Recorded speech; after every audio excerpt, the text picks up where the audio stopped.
everybody, and welcome into Blue Jays Today, where we always have something to say about the Toronto Blue Jays. Coming to you from the Sports Interaction Studio, I'm your host, Nicholas Playlog. And I'm your host, Adam Peddle. And today, guys, we've got a couple of trades the Blue Jays could make before spring training. There's a little bit of a logjam right now in that outfield. We're going to break down some guys that we think could be on the move, whether we like it or don't like it. But it could be a possibility if they want to go out and get Bo Bichette or Kyle Tucker. Moves have got to be made for playing time. Before we get into it, though, make sure to hit that like button and hit that subscribe button as well. And also, if you have the hype button, please hit that as well because it helps out small creators like ourselves. Let's first start out with the elephant in the room, which is Kyle Tucker. He's not signed yet, but if they do inevitably sign him, then there becomes a little bit of a logjam for the Blue Jays. 100%. I think a lot of people forget that Anthony Santander just lived on the IL last year, but now that that's not going to be the case, or you hope that that's not going to be the case walking into 2026, there's now a spot that's missing for somebody. Right. Looking over at the lineup here, should they go out and get Kyle Tucker? Or, if you want to make that Bo Bichette in your mind or Alex Bregman, what have you,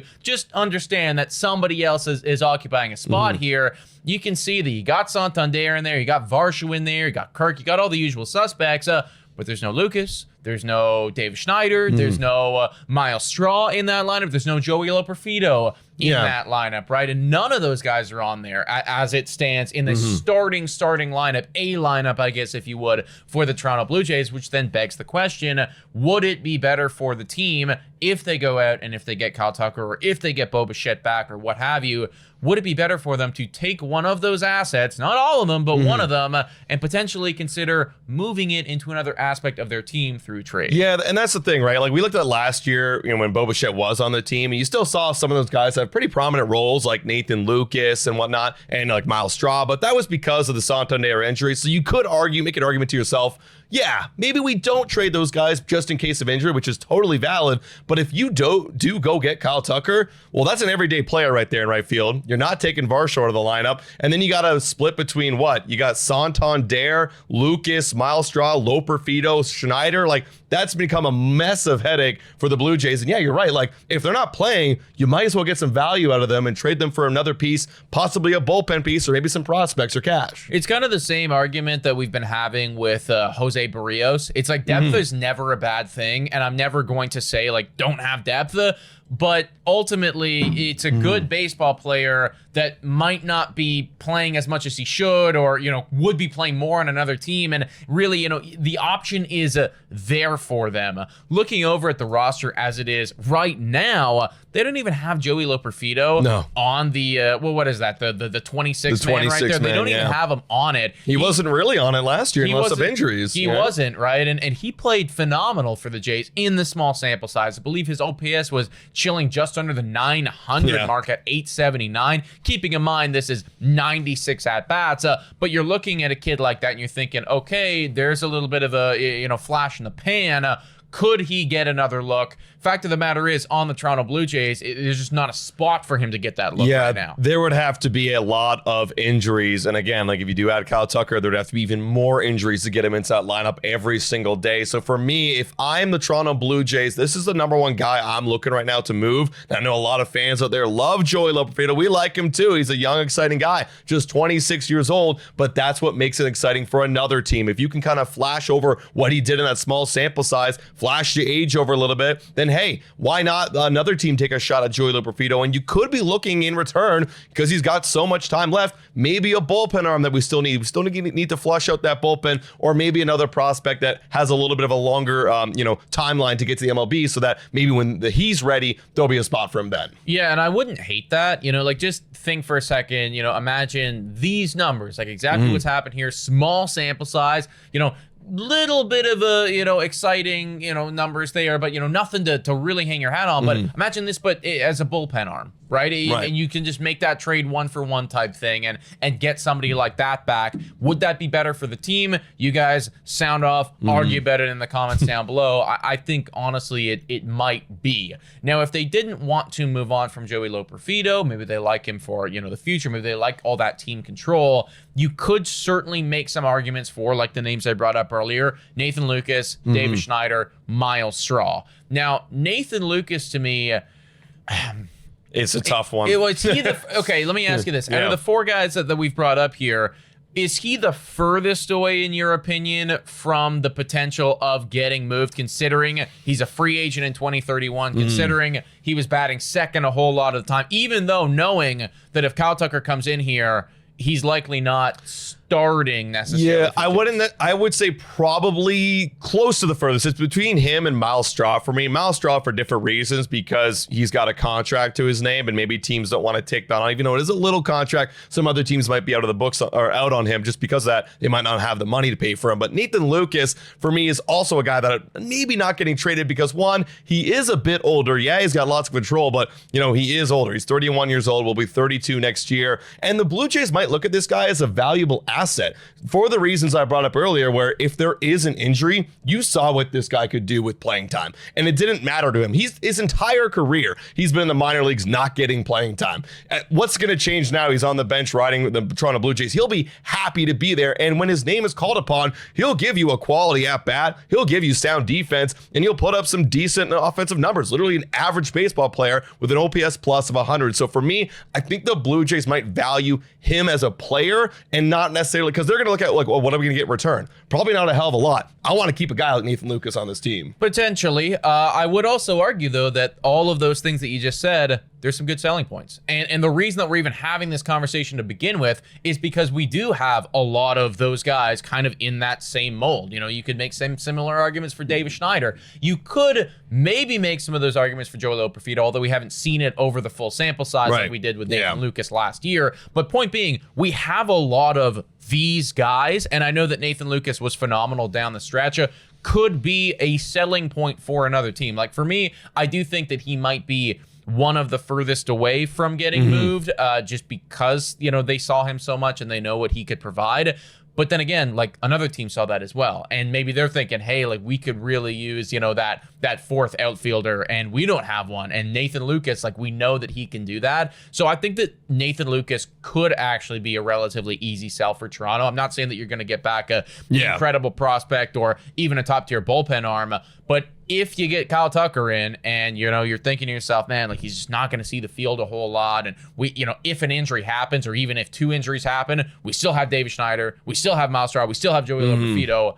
Maybe you consider it. Yeah, maybe you do consider it. Now, another guy, like I brought up, is Miles Straw to be traded, but there is, again, that contract attached to him. He's got he's literally this year, and then he has 2 club options. So it's only a $7.4 million hit to your payroll. But again, to, like, the Pirates or the Rays, or the Athletics, that's a decent hit that they don't really want to be spending for a guy who has, bench potential right now, right? And he can play sometimes in the outfield with some defensive replacement later on. But, Miles Straw, probably not looking at as a big surplus in terms of return getting back for what he provides. I'm going to jump in, though, because 2.9 WAR, there's a lot of a lot of he defense, played a lot because it's the defense. I know that you're saying that it's like, okay, yeah, like, it's 7 point whatever million, not a whole, like, that's actually a pretty decent contract, I think, for somebody that had almost 3 WAR last year. Yeah, that was one of his second best season in terms of WAR. But that's the thing, he's just the glove. Whereas, like, again, like, I'm talking about other suitors. Are other teams going to be looking at Miles Straw as, like, we want to add him on, like, as a,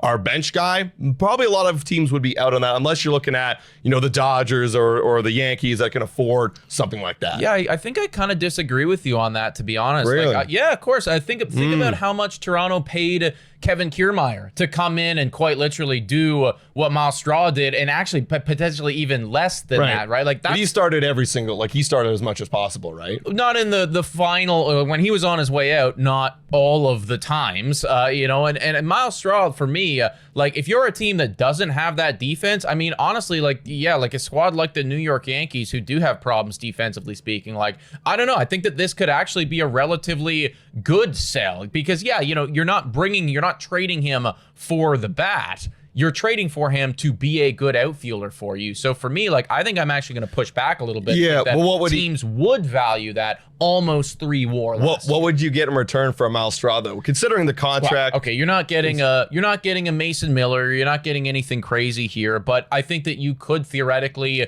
get somebody like Miles Straw but as a bullpen piece, right? It's like somebody that, you know, is not going to be a high leverage guy. It's not maybe, you know, a middle to low leverage innings individual who has had ups and downs in his career. And maybe he had a 4 ERA last year out of the pen in 45 innings. But you know what? He's got another year left on his contract and he does have some good saber metrics. Like, I'm not saying that you're going to get a world beater here, but I think that you could make a swap. And I think that a team would be interested in taking him. Well, in that case, I don't think that like the Blue Jays would do that. If that's the kind of value they're getting back, because you got to take a hit with like this was one of his better years in a long time. He's going to be 32 next year, and there is a contract attached to it. It's like they might as well just hang on to him if you're not going to get like a world beater or an impact guy in the pen. Okay, but like, do you think we're going to get a blockbuster for any one of these guys? Like, I think what we're talking about here's what I'm saying. Is we're trading for depth in the pen. We're trading away depth in the outfield for depth in the pen. Yeah, and that's where like I'm kind of circling back to my first guy, which was Joey Loperfido. I think that's the guy, if you're looking to trade,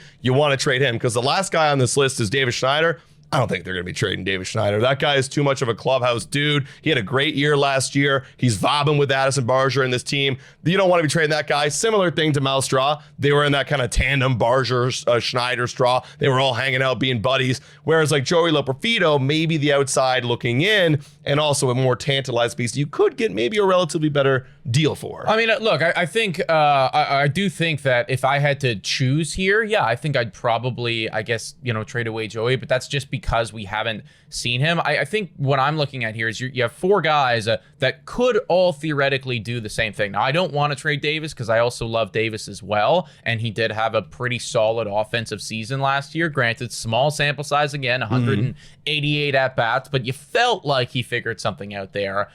But is anybody off the table here for the Toronto Blue Jays? I don't think so. I think that every single one of these guys should be available right now. And honestly, like, you know, is what's going to be better for the team if they bring in somebody like a Kyle Tucker and Nathan Lucas is barely seeing the field, Miles Straw is barely seeing the field. Like, I think I'd rather swap that asset for a middle innings bullpen arm who we know, like, when you're talking about just straight like depth and volatility, of course you want to have depth from an offensive standpoint, but like, man, I want more bullpen arms. Like, for me, like, that's where I think I'd prefer the need. Yeah. Like, I think right now, if you get one of like Kyle Tucker or Bo Bichette, you could kind of rock with the same boys you did last year, because effectively it's just like that's the, you know, Bo Bichette, that's that one slot we're missing, because you look over the roster, you got Leo Jimenez in there, so his spot will be taken out. So if you get one of those guys, effectively you're rocking with the same roster. So you got to ask yourself as Toronto Blue Jays, you know, you might change your opinion if you want to bring up Joey Loperfido and test him out, then you can dump one of those other guys. But that's the question, right? There are a lot of options out there,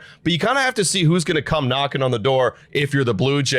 If someone really wants to get like a Nathan Lucas or a Miles Straw, then you can start to entertain that offer, or a Joey Loperfido. I feel like they would be more willing to get rid of Joey Loperfido. Like you said, it's like he hasn't been on the team too much and hasn't really made a huge impact. But if another team comes knocking, then you might want to start considering it. But where do they rank on the totem pole? That's, in my opinion, that's kind of where they are. I think that, if you're Toronto, you bring in, and even like you could even potentially flirt with a trade with one of these guys right now, although it would be a little scary not having Bo or Tucker on the roster. But if you definitely get one of those, then I think that you call another team with all 4 of those guys in the basket, and you say, okay, like, which one do you want? Exactly. Like, and I would be okay with any single one of them leaving. Now, it would hurt to see, especially David Schneider go, just because we've grown so attached to him. But if that's the difference between bringing in, like, you know, another bullpen piece and more depth in that pen to just help make it through 162.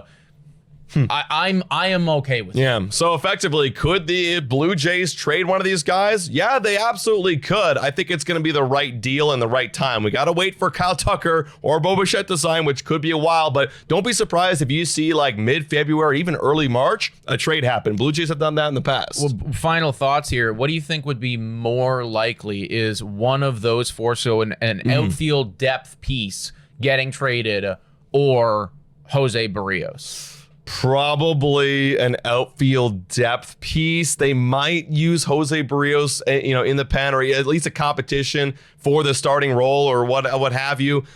Probably one of those, just because there's so much surplus. Whereas like after Jose Barrios, you have Eric Lauer and then maybe Ricky Tiedemann coming out, right? So it's like there's less depth there. That's kind of where I go. And it's a safer play where it's like Jose Barrios trading him. That's a big move. That's a guy with a big contract attached to his name and a guy who's been in the organization for a long time and give you 31 or 32 starts every single year. Yeah, I think I tend to agree with you. At the end of the day, it's like, hey, if one of those starters goes down, that's 1 and 5 right there. Right. And you're going to need somebody to step up and you don't have a whole lot of depth after that. Whereas, okay, if one of the bats goes down, like there's just so many people in that. There's so many guys in the minor league system too that we don't even know about. I know Nathan Lucas is a major success story. Is there other Nathan Lucases waiting down there? Not saying there is, but maybe. Right? I mean, every single year, you never know, right? But guys, let us know your thoughts in the comments down below. Hit that like button, smash that subscribe button. Also, $4 a month to become a YouTube member. Shout out, thank you to all of our current YouTube members. You guys are awesome. Thank you so much for watching, everybody. And as always, go Jays, go!